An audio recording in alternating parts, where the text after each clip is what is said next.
Oui, je vous remercie, Monsieur le Président.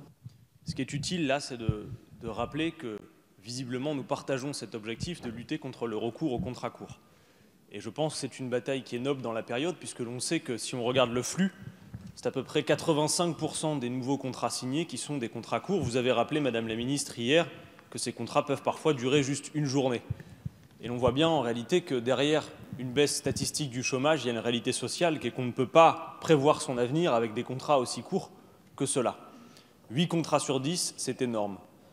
Le système de bonus-malus a pour nous son intérêt du point de vue du malus, mais comme l'a rappelé ma collègue Panot à l'instant, on voit mal qu'on puisse, par exemple, je l'avais dit en commission, distribuer des tickets carburant aux automobilistes qui respecteraient les limitations de vitesse ou encourager tout autre comportement qui sont simplement des comportements de respect d'une règle établie.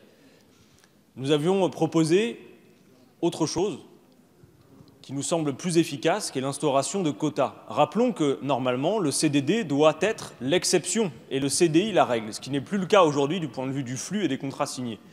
Alors, faisons de nouveau du CDI la règle en instaurant des quotas, bien évidemment modulables en fonction de la taille de l'entreprise.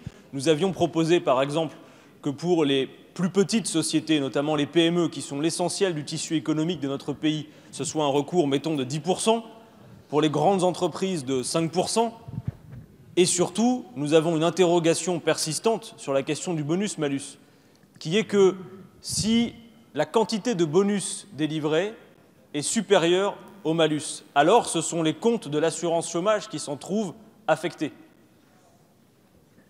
Nous posons la question et sur ce point, nous n'avons toujours pas eu de réponse. Et c'est la raison pour laquelle nous soutenons cet amendement.